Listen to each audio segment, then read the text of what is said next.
Alright, we're here at Blackjack. We're going to make a short little video just going over common pistols that you'll see out on the field,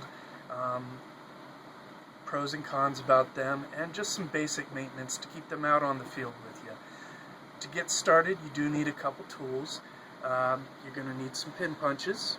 You're going to need maybe a pick. That's kind of optional there. Some Teflon tape, a small little container or cup, a valve tool, a glass of water, some silicone oil, and a hammer to use with the pin punches. Alright, to start out we have a CO2 pistol.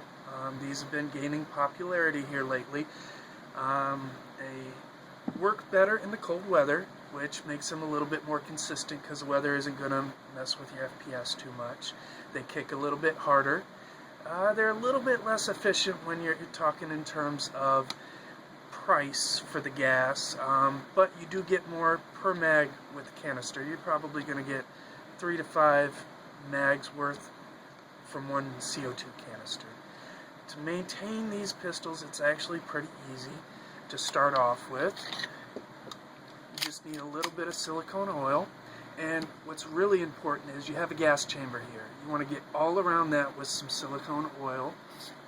Just get some spritz. Get down inside the gas chamber.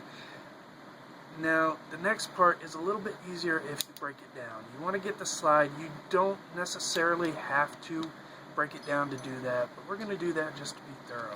Alright, to do that, you line it up over here. Take one of your pin punches, push the pin out. Alright, now you have rails on the lower and on the upper. You want to get some oil on both of those.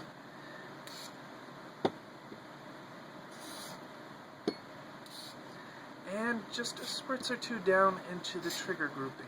After you do that, it's good to work it in. Work the slide a little bit. Get everything.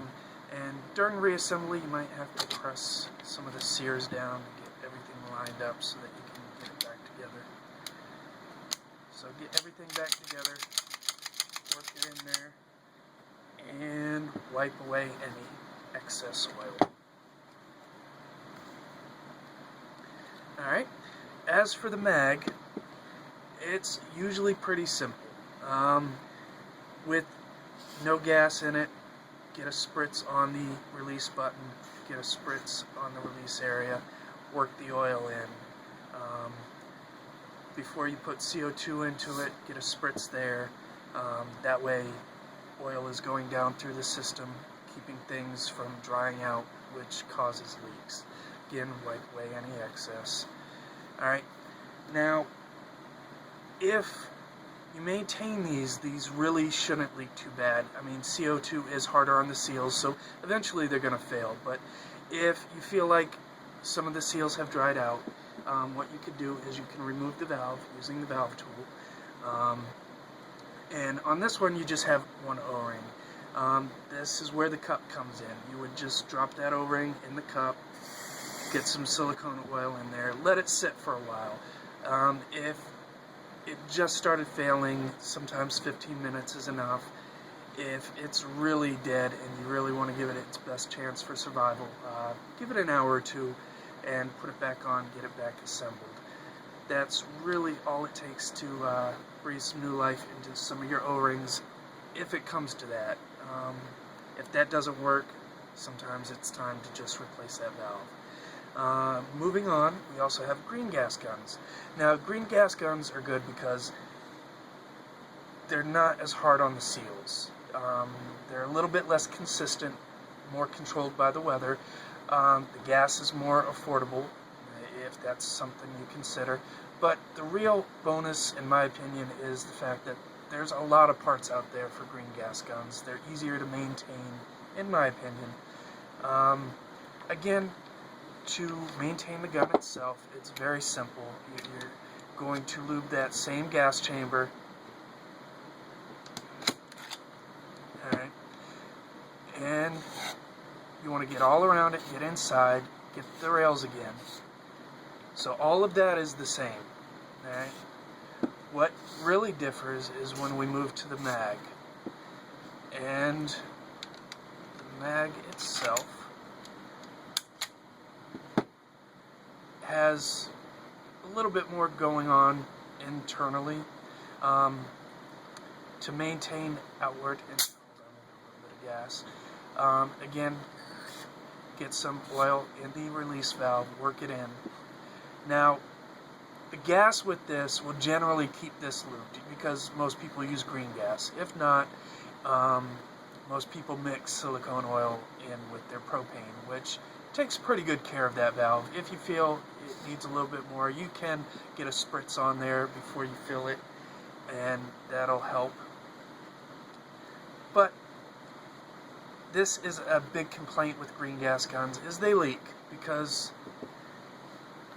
people don't take proper care of the mags. They'll lube up the gun, they won't lube up the mag. Or another thing people don't know about is when you go to store a green gas mag, it should have a little bit of gas in it that helps keep pressure on the seals, keeps them from dying. Alright, so eventually your gas mag may leak. If that happens, there's a few things you can do. Number one, you have the 2 pins here. You just punch those out and the bottom will come out. When that happens, be mindful of the spring, because you do have that spring for the follower, so just be careful of that. Now, depending on where it leaks, and that's where the cup of water comes in. To find out exactly where you're leaking and what part you need to be working on, you just take the mag and you take the glass of water, you put gas in there, and you dunk it in the water.